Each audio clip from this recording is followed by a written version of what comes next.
That'll stop. Okay, it did. All right, so this is the last applied talk on web stuff. Next week, Neil's going to take over, and we're going to move on to some cryptography stuff. It's going to be kind of the same style as we did here. I think that Neil said that he wants to start it off with like kind of just a tutorial on getting all the crypto tools you might need installed on Python for the first meeting, and then there'll be like 2 more talking about crypto topics and doing some like problem-based stuff. It'll be the same kind of deal as right now. So we're going to close off web this week with talking about template injection, and we're still going to be talking about injection. You may have like figured out at this point that the big theme here is injection for this kind of stuff. And so yeah, we're going to kind of it's going to be a lot of abstracting some of the things that we talked about in previous weeks and talking about how we can go exploit like PHP itself. We're not going to talk about PHP this week. We're going to talk about something else, but a lot of the things that we talked about with PHP are going to still be relevant. I guess before I get started, like this, as a reminder, sign in. The link is in the Blue Jeans, and also there's a link to the slides in the Blue Jeans chat and on Slack as well. So let's start by talking about what a template is. So basically, how many of you have heard of a template? Like if you ever use like Flask or something, and you've had those little like curly braces that you can go put Python code in, that's what a template is. So basically what a template does is it lets you go interpolate code with HTML. So we've already seen one example of this last week. Or in the prior weeks, we saw PHP where you're able to go use those little question mark tags to go execute PHP code on the server that gets executed before it even goes to the client. So we're going to start off still talking about the server side. We're going to talk about server-side templates.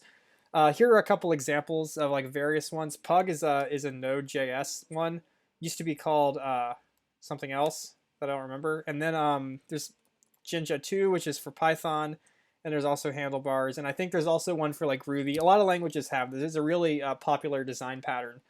And then we're going to close off later by talking about client-side templates. And we're going to talk about how you can go like basically take advantage of client-side templates to get to XSS. So that's the game plan. Let me make sure. Am I not recording anymore? No, I am still recording. Good. But now Firefox is not moving anymore. Okay, so things are going very well. So here's an example of a server-side templating language. This is Jinja 2 in Python. This is a slide with it, but I also right before found like just a random like GitHub repo, so I'll kind of walk through this a little bit. So basically, the way this works is that you have your main thing going on here that does a bunch of routing, and you can see that there's a annotation on this function called app.route. So this is going to say like anytime there's a request that goes to the base directory right here, the slash like just means like there's no subdirectory on it. It's going to do some stuff with the navigation. That doesn't really matter for what we're doing. But the important thing is that it's going to render a template. And so this is one thing that like at least confused me at first about it. But like it's a .html file where with PHP we're doing .php files, but like this HTML code right here is not what is directly getting sent back to the client. Python is going to go through this code. It's going to see these it's going to see these things right here with the curly brace and the %sign. And it basically knows what that means. It's going to go like store these in variables, and it's going to go pull in the stuff from the layout file, and then it's going to go, if you send it variables, it's going to print out the title and the description. So all of these things are going to get executed before the client sees the response. It's going to get executed on the server. And so you can see right here that we passed a variable called title, and we passed a variable called description. And so the render template function is going to see all of this, and it's in Python or in Flask, it's just going to return a string at the end of the day, and that string is going to be the HTML. So it's going to figure all this crap out for us, and then it's going to go just return HTML that any web browser knows how to do. So here's another example of it with a little bit more like Python-y code in it. Uh-oh.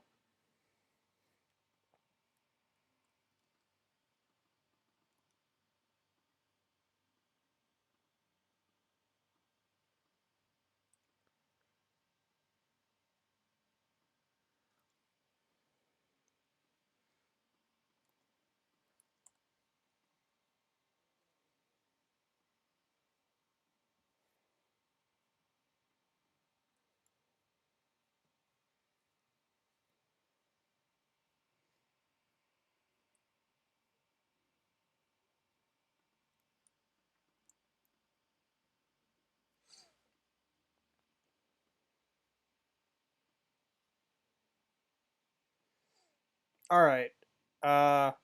Sorry about that. I would assume that was a side effect of the fact that my thing crashed earlier. I'll give like another like 10 seconds or so before I start back up. And I gotta share my screen again. So I think what just happened there is that my Blue Jeans crashed like 10 minutes ago. And so I think that because it crashed 10 minutes ago, like it decided that like that was the moderator version of me. And so the moderator version of me was gone for 10 minutes. So it just ended the meeting. That's probably what just happened. But anyway, I'll start where I picked. So anyway, I showed you the example of this right here, and I'm gonna start the recording in a second. So let me get back into my stage persona. So here's a more complicated example of that's more like Python-y. There's a little bit more code going on than just taking the variables and interpolating them with the HTML. Interpolate just means you're putting it right in the middle of it. Like concatenation is when you have like the string and you do a plus and then you do the variable, but interpolation means you're putting it like right in the middle directly.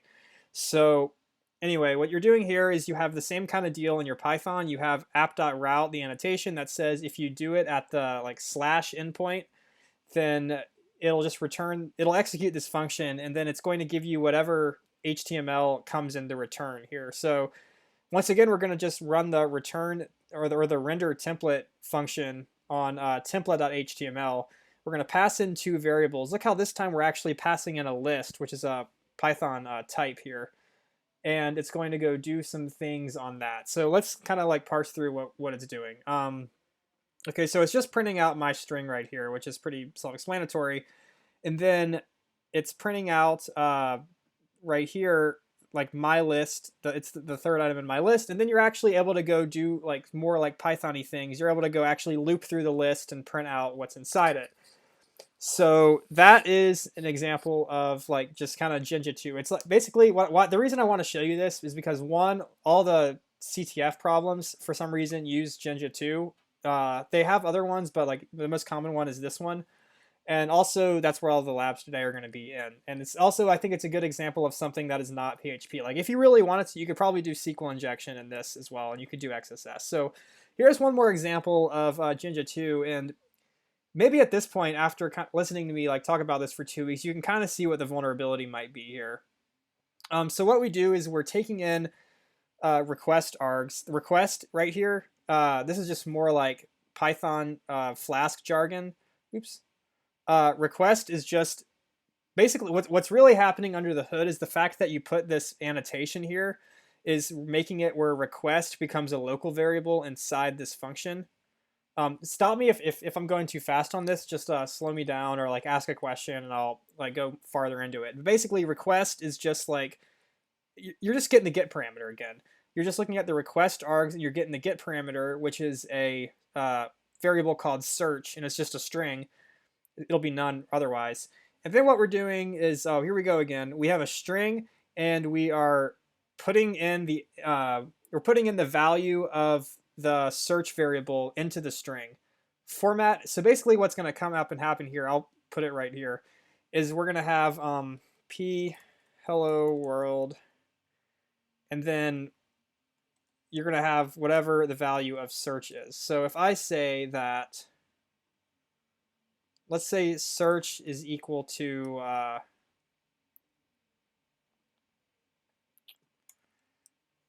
let's say search is equal to Tilson, then this is going to return hello world and then Tilson.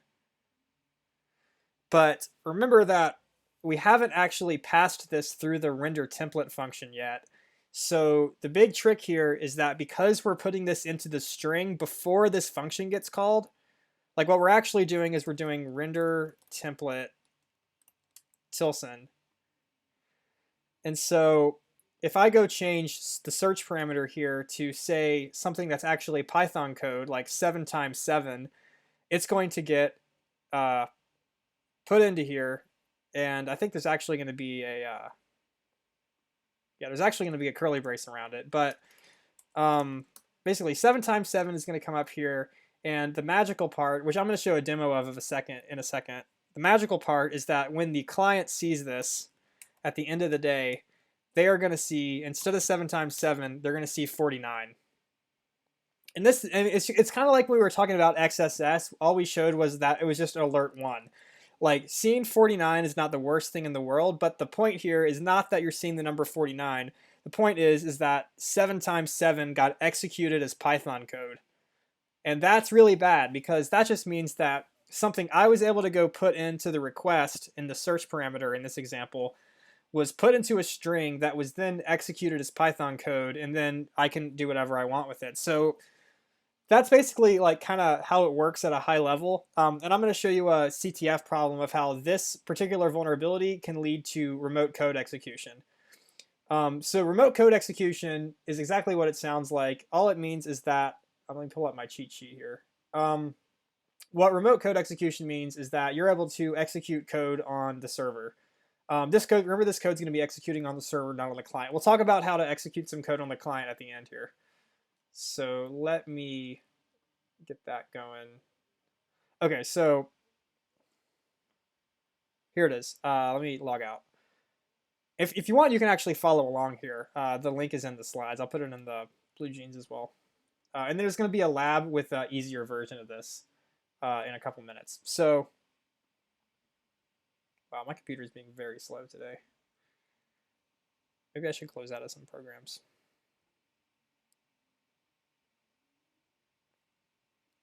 Oh yeah, PowerPoint's not even responding. That's probably taking up some cycles.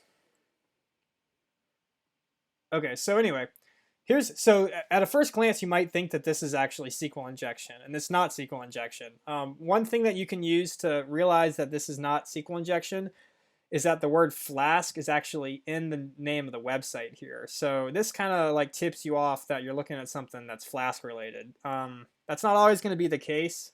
Sometimes you're just going to have to play around. But anyway, let's just make an account here. Okay, so log in. Okay, so we have some things going on here. If you looked at this, you might go try SQL injection in here. That's not going to work. Nothing's going to happen. Well, actually, it's interesting that there's not a oh, never mind. But anyway, yeah. So we try SQL injection. The SQL injection doesn't work. Maybe you try XSS. The XSS will probably, well, maybe it'll work. Let's see.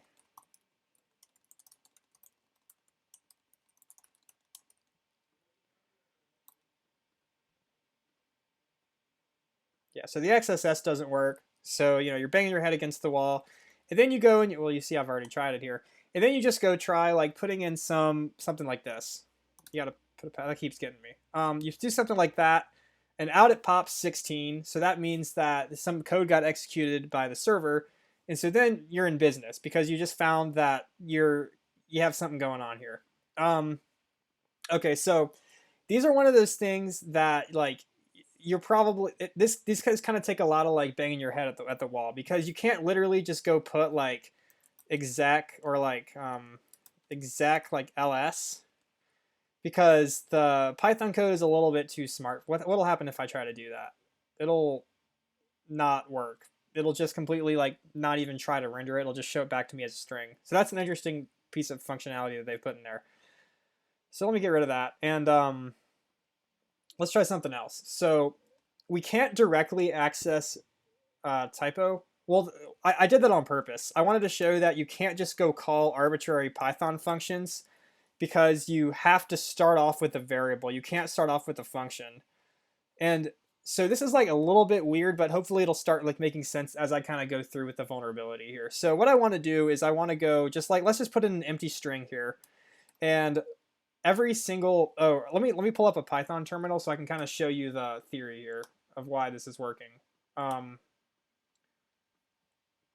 Okay, so Python 3. Okay, so a string is a string, but every Python variable has you can go just get the property out. You can get the class property of it. So you can just go put a dot class right here. That's part of the definition of an object actually in Python. So let's try doing that and see what happens.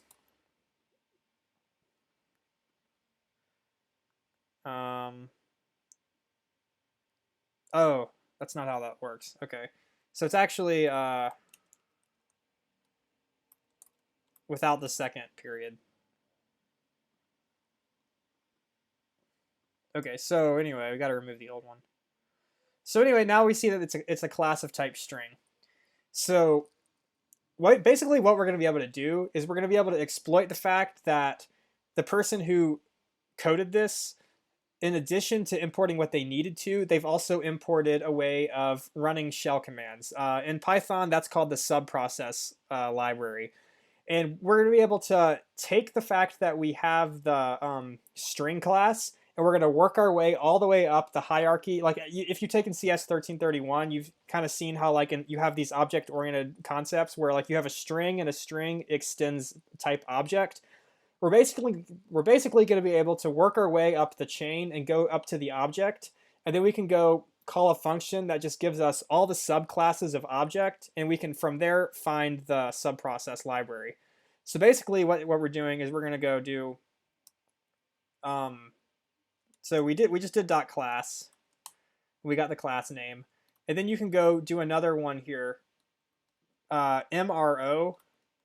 And then, by the way, all these things are things that you would probably like want to go Google, but it's the same kind of concept. Like if you're doing this attack in Ruby, it's the same kind of thing. You want to get up to the object, and you want to kind of go down from there. So anyway, we have let's just get the object because all we want is the top. And then the really special command here that for some reason Python implements is that you can just call subclasses, which is a function. So now we have all of the subclasses. So I couldn't just directly call one of these subclasses because it's sandboxed, but I can like break out of this sandbox, and now I have access to every single class that has been imported in Python here. So let's go see what that looks like if I try it on here. I mean, honestly, we can go try the exact same code that I just did here.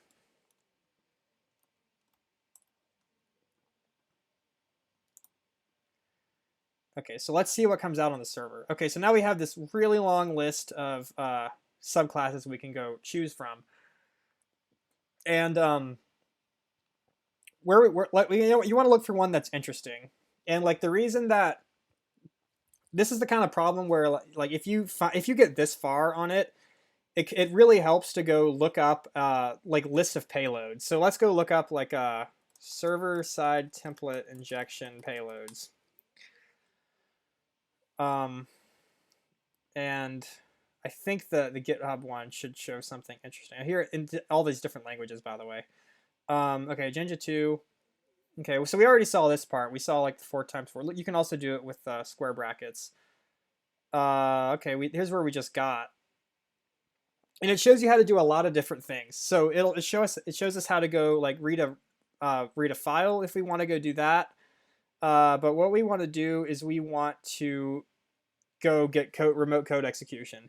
If you were doing this in an actual CTF, you would probably try a couple different things. But one thing that like is one of those things that should just ring a bell and you should try to like build an intuition for is the subprocess library. So what we have right here is we have the fact like so we have the subprocess library, and if you're not acquainted with the subprocess library, it basically is the Python library that lets you run commands, and you can get output from the commands, and you can open up a subprocess and you can go get its output. So we have access to subprocess.p open. So that's the one that we're going to want to call here. It's a little bit of like a needle in a haystack, so it really helps to go look at these lists of payloads to go see what other people do, and then go and like kind of pick and choose from those payloads. Like if I tried to just go copy this payload and put it in, it wouldn't work. But I can use it, like it says right here, the number is going to vary on the application. So does that make sense? Does everything make sense so far? Like how I was able to go like traverse and then get this list of subclasses? Can I get like a 1 if you're with me and a 0 if I've lost you?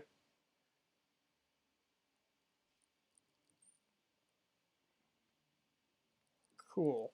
So there are only 2 people, but they're only 1, so I'm gonna keep going. If you have a question, feel free to ask, and you can slow me down that way. So anyway, this is an array, so we can go index into this array. You could probably You could go like write a little Python script that just goes and like takes this string and splits it by the comma, and then goes and figures out which one we're looking for. But I'm pretty sure. Okay, Python's slow again. I'm pretty sure I already know which one it is. So I need to actually go back over here, grab this. Let me close out of this code too. Maybe that's causing problems.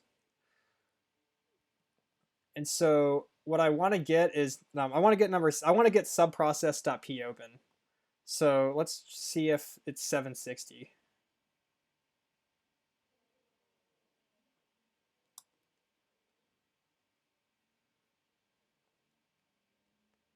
Okay, I forgot the brackets on it. 760.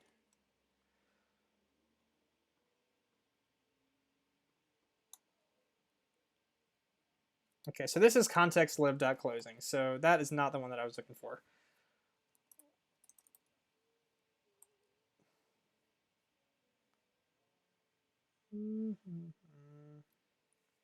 Okay, so we might actually have to write the script to do this. Okay,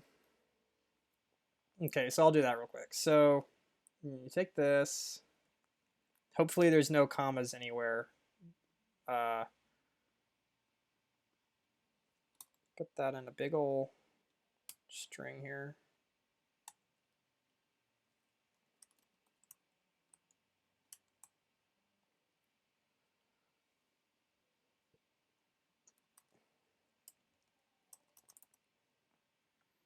I'm looking for that guy.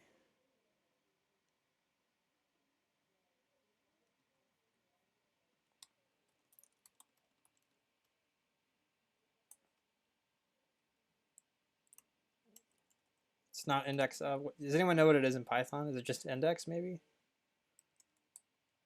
Okay, so it's actually 131. So what I just did there is I just loaded this whole thing into a string. I split it by the comma, and then I just went and I just like control F for subprocess, and I just went and I found the index of it. So it's actually index 131. Let's hope that that's right.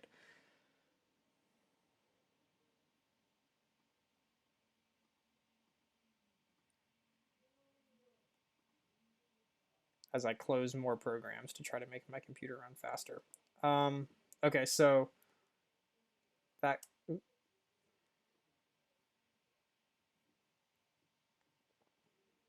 now I've lost my other things. It's going very well.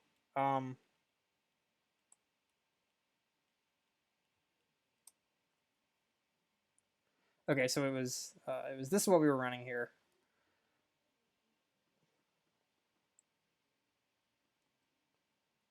And what was it? 150, right?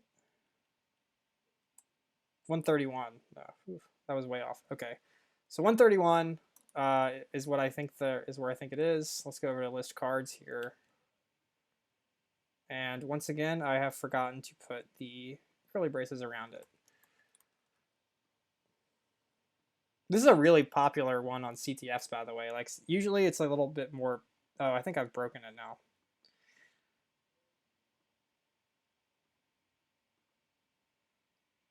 What did I do?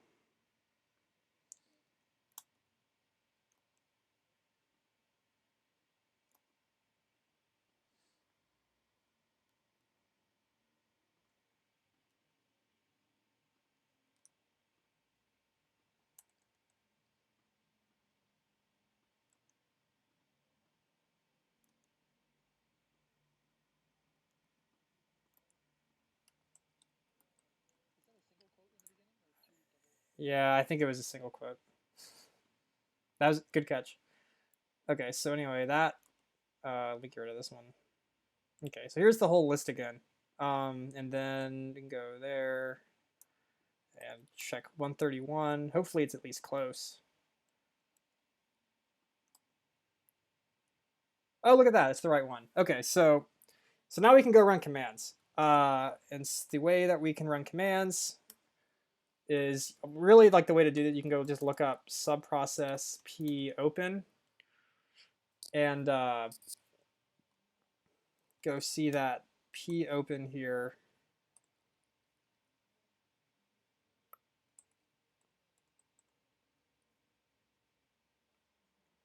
It's always the standard documentation is not a very good documentation. Okay, so we can go try that. So yeah, so let's just try to go run like let's just go see where we are. So we got to do pwd shell is true, or we're not going to see the output.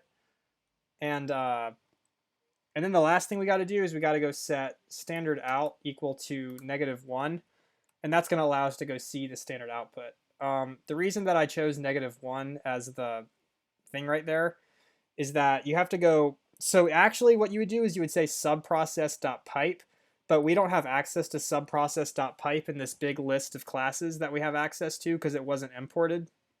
So subprocess.pipe is just a enum that will that it's just an enum that corresponds to -1. So that's just the code on there. And that might actually also be in the payload list. But anyway, let's try it. Let's see if this will work. Hopefully it will. Oh, I forgot something. I should really be copying this before I go do it. Okay. And then .communicate will actually like trigger this. So let's see what we got here. All right, so we have so here's our current working directory. We see that we're in the problems directory, and this is the name of the thing. So let's go try another command here. This time let's try ls, which is the list command. This time I'm going to copy it. Okay, so now we see that there's like server.py, there's startup, and then importantly there's one called flag here.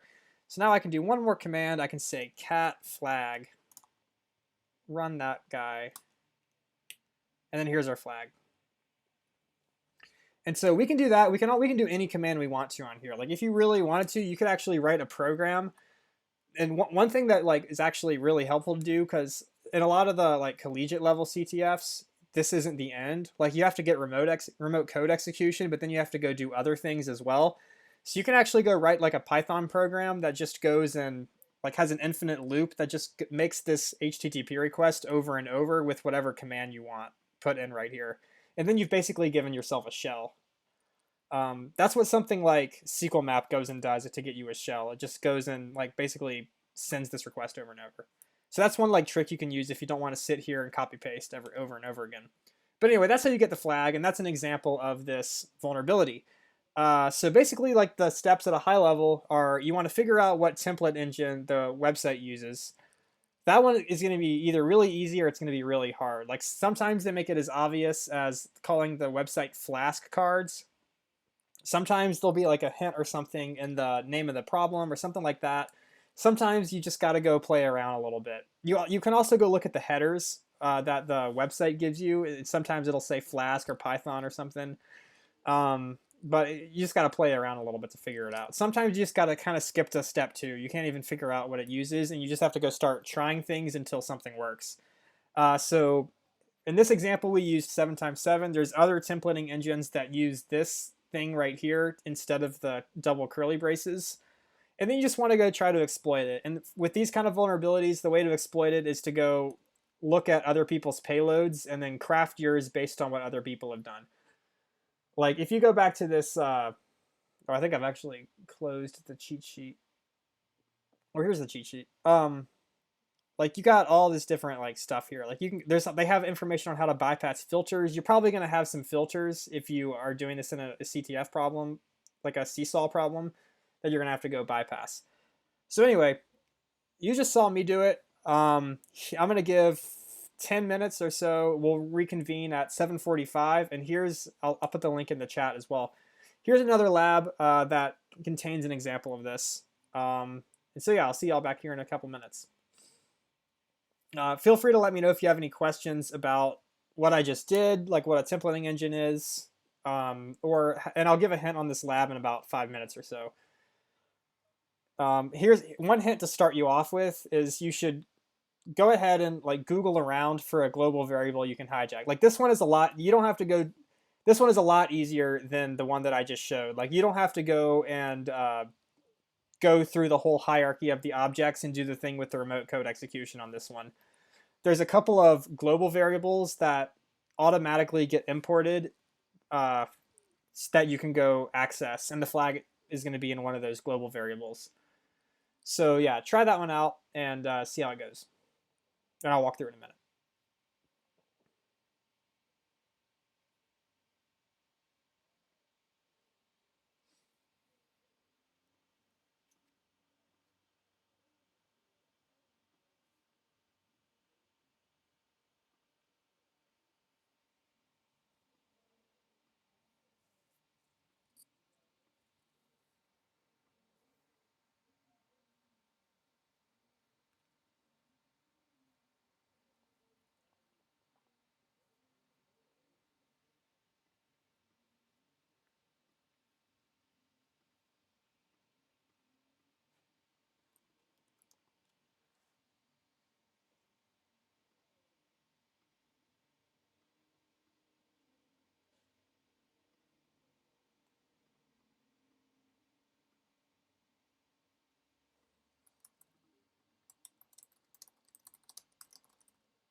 How are y'all doing? Have y'all, has anyone gotten it? Can I get like a 1 if you've gotten it and a 0 if you're still working?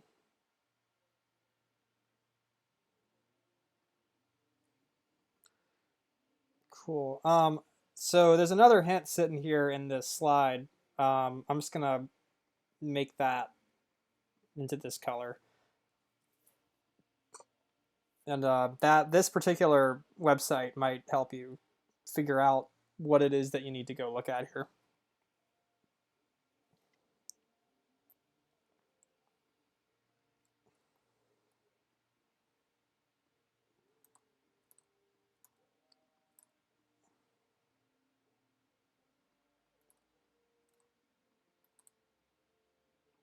Cool. Somebody got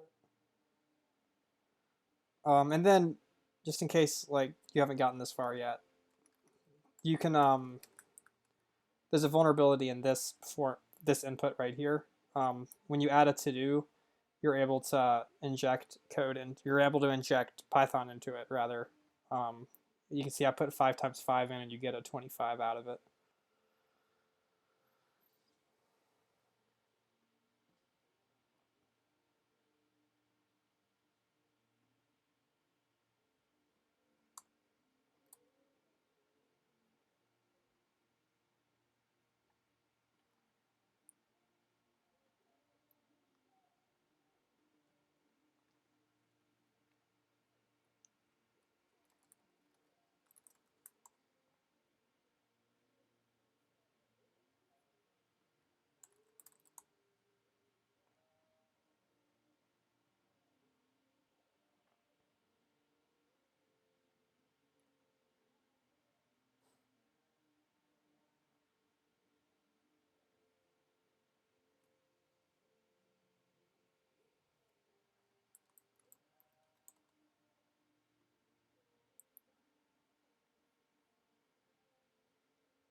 Hey,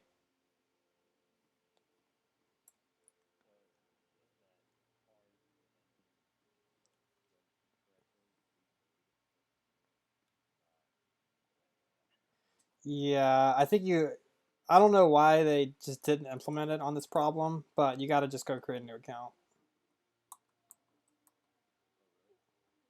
Yeah, it's kind of annoying. Maybe there's like a secret way to go do it, but there's not one that I'm aware of.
All right, so I'll kind of start going over it here. So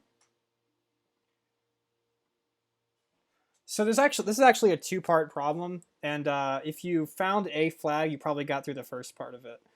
And then you probably go type it into the CTF website, and you would realize that it's not the flag, and you probably get really irritated with yourself or irritated at the problem creator. So the first part of this, and you could have found this out from this Flask Jinja 2 cheat sheet right here. Yeah, Amar just grabbed the second part, and so anyway, blah blah blah. There's all this stuff. A lot of this stuff we just kind of talked about with the basics, but you see that there's a global variable here called config, and config happens to be the one that we're not that. Config is the one that we're interested in here. Config is it shows this, and then immediately config you see that there is a secret key called, and this looks like it's a flag right here. So you already have a little bit of information about the web app here, but the second part of this, and this is also why there is a login feature on this website, is that, and this also might help you fingerprint the fact that it's Flask, since this one doesn't explicitly tell you that it's Flask. If you go look at your cookies here, and your cookie gets generated when it gets generated when you log into the website, you see that you have a session cookie, and this for some reason, this kind of spoils the problem a little bit. I don't know why you can just put this in and like it tells you the flag automatically, but the idea for this problem is that you go and you do the like Python code here.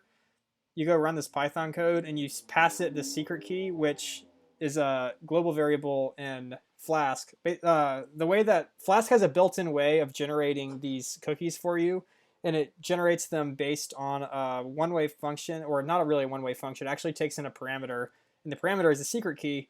And so if you have this information, you're able to go decrypt the value of your cookie. But for some reason, maybe they have the secret key cached or something in here. If you go and you decode it right here, you actually see your flag in the cookie. So you're supposed to have the secret key, and there's actually other problems. One of them, if you want to go try out another flavor of the thing with the with this vulnerability in it, you can go check out the skeleton key problem. Here's a write-up, but there's usually a link to the problem in these write-ups. I'll go ahead and put... Oh, what is it?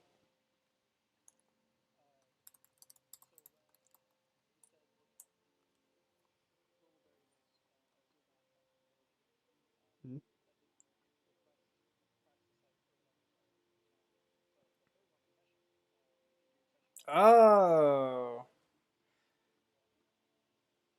Oh, that's interesting. I didn't know about that one. So if you just do that there... Yeah, so I guess you kind of bypass the fact that there's even a... like, you're able to go bypass something. That's really interesting that that works out. It seems like there's a couple different ways to go solve this problem. Session.ems, yeah. I think actually the way that the skeleton key problem works is that you have to... it's actually different than the Flask session cookie decoder thing. I think I misspoke. The way that one actually works is that there's a thing that you have to go figure out what the secret key is, because you have your session cookie that has your ID, and your ID is like 18, but you also know that the admin's cookie is like, the admin's ID is just 1, and so you have to go re-sign the thing. You have to go re-sign your cookie with the secret key, and you have to go change your cookie to just be 1. So like this ID right here is going to be something that you're not able to go just change. Like if I went right here and I just changed my cookie so that your user ID was 1, it wouldn't work, because this big old hash right here is based on the secret key, which I theoretically don't know, and also the user ID. And so you'd have to go figure out what the secret key is in order to go change your user ID, because this is a checksum basically. But yeah, this is an interesting problem. Hopefully, like, this one was easier than the other labs that I gave in the past couple of weeks, because I figured this might be a little bit too tricky. So one more thing that I want to talk to you about today before we close off web is client-side template injection. There's actually like 2 more things I want to talk to you about. But so anyway, I'm going to show you how you can do templates on a server, and you can also do templates on a client, and both of them cause a lot of problems.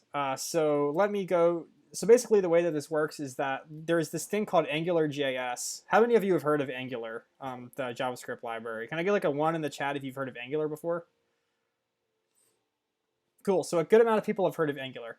So what Angular lets you do is it lets you do these handlebars. So this is actually what's happening on the client now. Like, we were talking about the handlebars being on the server, but now we're completely changing gears and we're talking about handlebars on the client.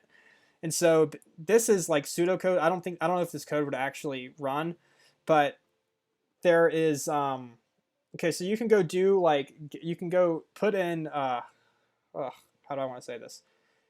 So let's say that I have like perfect XSS protection, and like I can't go do like script tags anymore. If I add in this other thing here, if I add in Angular, then I can actually put in JavaScript in between the handlebars. So if I made my username something else, this is executing on the server, this is executing on the client, So if I sent the get parameter with the value with the key username to the server, and I made my username something like, you can't literally do this, but this is kind of like for the example. If I just went and made it like alert1, then I now have XSS again because this is going to get executed. It's actually a little bit more difficult to do that, and I'll show you how you act, because there's a sandbox, and so it won't let you just do an alert because there's a little bit of protection in there, but you can break out of the sandbox, especially because people do not update their Angular version. So on 1.5.0, you can kind of do the same trick as we were doing with, this one's actually a little bit more based on you looking up payloads. But once you figure out that it's Angular and you have this vulnerability, you can do the same kind of deal where you do the 7 times or 8 times 8 and you end up with a 64. So if username is 8 times 8, then this is going to come out and it's going to render it in JavaScript as 64. And so this one's a little bit weirder because it's actually JavaScript that is literally looking through the... So when I first load the page, this is literally what view source or inspect element is going to show me. But once this JavaScript down here gets executed, this JavaScript is going to look through the page and it's going to turn this into 64 and it's going to turn all of this into the weather string. I just completely made up this API request right here. So I have a quick demo of that. I don't have a lab for this one, but I do have like a pretty straightforward demo just so because I think it's something that you might want to see. So let's view the page source here. And well, let me try typing this in first. Okay, so you see test on the screen right here, and maybe we have test here as well. I don't think we will, actually. Well, let's try 8 times 8.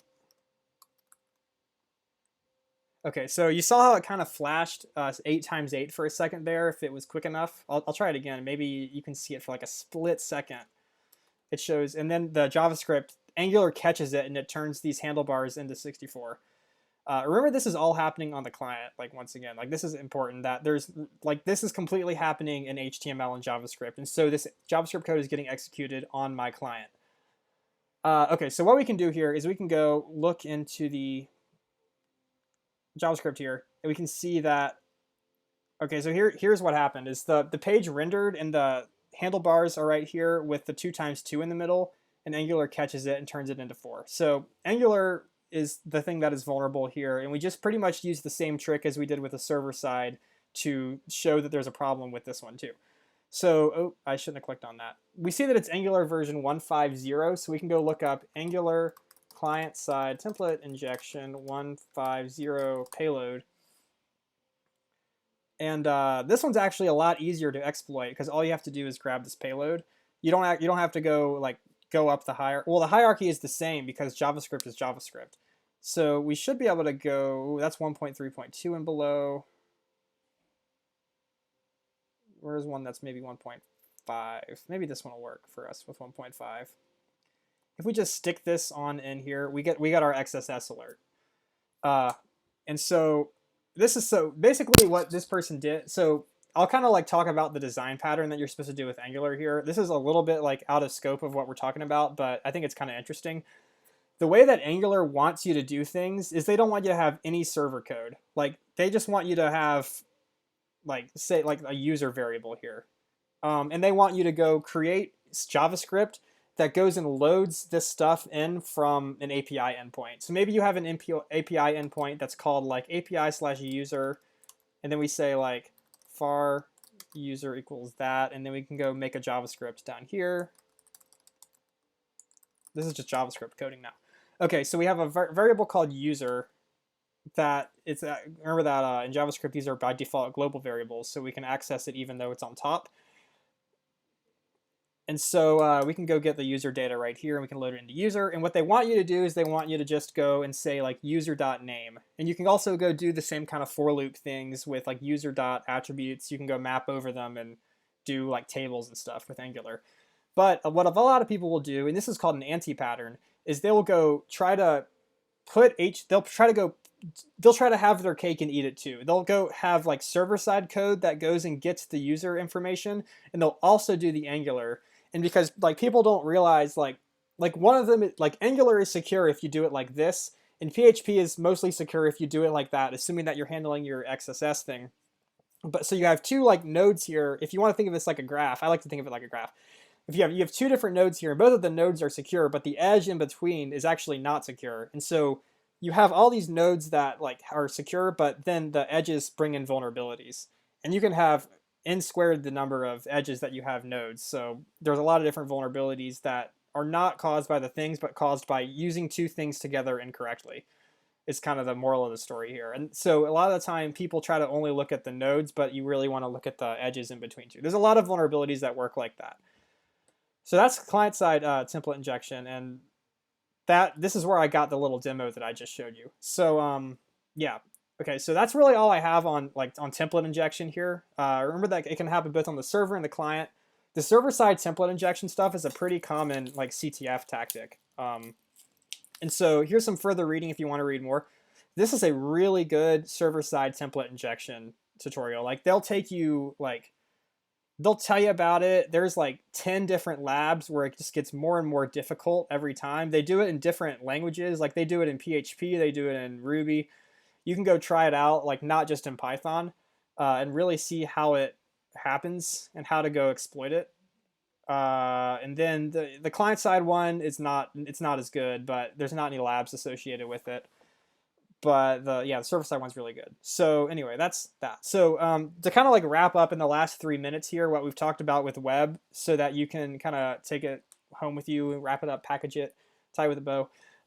Is there's a couple other like techniques for solving problems that I want to talk about. So one thing that's really helpful is using tools. So one tool that I didn't get to demo is Burp Suite, and what Burp Suite does is it's a web proxy that just like lets you go look at your raw request and responses. And so like in the last couple of weeks, you've maybe noticed that like I've had a lot of pain trying to go put things into inputs. Sometimes the inputs are hidden or disabled, but Burp Suite will always show you those hidden inputs, and it'll show you those disabled inputs, and you'll never actually have to go into inspect element and like deal with the client side. It takes you right to the server exploitation.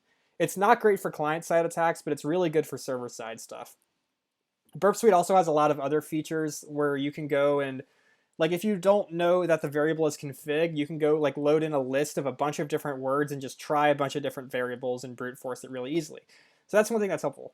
Another thing that's really helpful is writing scripts. Like in the SQL injection demo from last week, you saw me write a script for like solving things faster.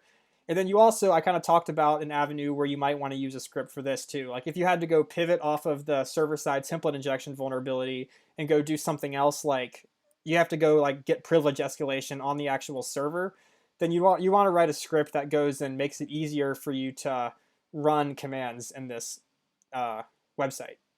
Another thing that we went into a pretty good amount today is finding payloads online. Like these will help you evade filters. Like you can go look up like XSS evasion. You can go just like try all this different stuff. Like you can try making it capital letters. You can try like doing malformed tags. Like there's like all this other stuff that'll just, the whole point of it is to let you get around XSS filters. And that's the premise of a lot of problems, is they have a filter that you need to go get yourself around. And they also let you do more complicated things that you don't want to have to, like if you don't want to have to go memorize how to break out of a Angular sandbox, for example, then you can just find a payload for it. So those are a couple like techniques you might want to use when you're thinking about web problems. The last thing that I wanted to say to you in this last minute is some other things that you can look into for web. So obviously, I've only talked about 3 vulnerabilities in the last 3 weeks because I found that when I try to go talk about 10, like nobody gets any out of it. So some other things you can look for is like directory traversal. So sometimes people misconfigure their websites so that you can go read from random files on their web server. And some of those, the flag will probably be in one of those files. Remote code execution, we just kind of talked about that. Insecure direct object reference, this one's really cool. This one is like there's a lot of bug bounties that have this particular problem. Like not as many CTFs have this problem, but a lot of bug bounties have this problem, and you can make a lot of money if you can do one of these. Like when I was working at a place doing a security internship, if you take the like difficult, or if you take the how easy something is to exploit and then how much of an impact it is, then this is like way up there. It's pretty easy to exploit and it's pretty high impact. And then cross-site request forgery is something that you might run into if you're doing like an XSS problem or something. So that is all the material I have for you. I'm happy to answer questions for a couple minutes. If anybody has any, let me stop the recording.